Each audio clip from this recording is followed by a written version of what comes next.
Bonjour à tous. Voici la capsule sur le chapitre 4, les systèmes d'équations à deux variables. Donc, dans ce chapitre, on travaille vraiment avec deux règles ou deux équations possédant une variable x et une variable y, c'est-à-dire deux inconnus.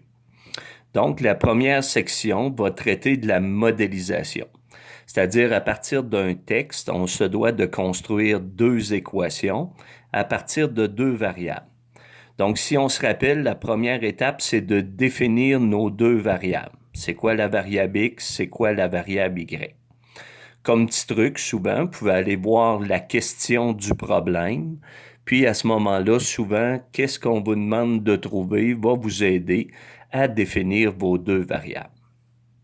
Par la suite, on a à bâtir deux équations à deux variables. Puis aussi, on peut s'aider avec le fait que souvent une phrase va égaler une équation. Voici un exemple. Manon et Loïc ont des chats et des poules pour un total de 30 bêtes. Au total, les bêtes ont ou possèdent 90 pattes. Donne le nombre de chats et le nombre de poules. Fait que première étape, on définit nos variables x et nos variables y. Donc, la variable x, dans ce cas-ci, si je regarde la question, donne le nombre de chats. Donc, x, c'est le nombre de chats. Et y, c'est le nombre de poules. Par la suite, si on lit la première phrase pour construire notre première règle, c'est que Manon et Loïc ont des chats et des poules pour un total de 90 bêtes. Donc, ça donne x plus y égale 30 bêtes. Par la suite, on dit qu'au total, les bêtes ont 90 pattes.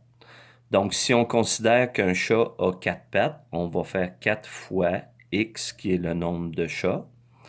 Par la suite, si on prend qu'une poule a 2 pattes, on fait 2 fois le nombre de poules pour un total de 90. Bon, par la suite, on a à résoudre algébriquement un système d'équations, c'est-à-dire qu'on doit trouver que vaut la variable x et que vaut la variable y. Donc, la première méthode que vous avez vue et celle que vous avez utilisée en troisième secondaire, c'est la méthode par comparaison. Donc, elle, on l'utilise si les deux règles sont en y égale. Fait qu'à ce moment-là, si on regarde dans l'exemple suivant, la première étape, c'est d'égaler nos deux règles. On prend 2x moins 7 et j'égale ça à 3x plus 20. Par la suite, on isole notre variable x. Donc, on envoie 2x, le plus petit, vers le plus gros, qui est 3x, par l'opération inverse. Et à ce moment-là, j'envoie mes nombres vers la gauche, c'est-à-dire mon plus 20, je l'élimine par moins 20, moins 20. Puis à ce moment-là, on calcule x vaut quoi? Donc 3x moins 2x, il reste x. Et moins 7 moins 20, ça donne moins 27. Et de là, en sachant la valeur de x, on peut calculer la valeur de y en remplaçant x par moins 27 dans une des équations. Donc, je vais prendre la première, ce qui va faire 2 fois moins 27, moins 7, puis à ce moment-là, ça nous donne moins 54, moins 7, y vaut moins 61. Deuxième méthode. Donc, à ce moment-là, si vous voulez donner la solution sous forme de coupe de points, c'est moins 27, moins 61. Deuxième méthode, c'est la méthode de réduction. Donc, à ce moment-là, c'est quand nos règles sont sous la forme AX plus BY égale C. Donc, dans l'exemple suivant, nos termes en X puis en Y sont à gauche et notre terme en C, c'est notre terme constant. Donc, si on se rappelle, pour faire la méthode de réduction, on travaille avec nos coefficients X. Donc, le chiffre du bas, c'est ce qui multiplie notre haut, fois 1, fois 1, fois 1. Puis, notre chiffre du haut, c'est ce qui multiplie notre bas. Puis, à ce moment-là, on change le signe de notre multiplicateur pour que, par addition, notre variable x s'élimine. Fait que de là, j'applique. Donc, le haut est multiplié par 1. Ça reste à 5x moins 3y égale 16. Puis en bas, ça nous donne, en multipliant par moins 5, moins 5x plus 5y égale moins 50. Donc, de là, j'additionne le résultat de mes deux multiplications. Puis c'est là qu'on s'aperçoit que la variable x s'élimine. Donc 5x plus moins 5x, il en reste 0x.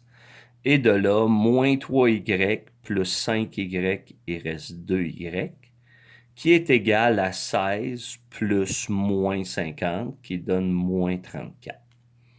Pour terminer, on divise par 2 de chaque côté et y donne moins 17.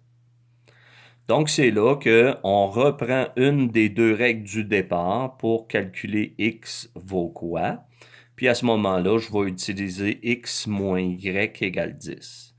Donc, ce qui donne x moins mon y qui vaut moins 17 égale 10.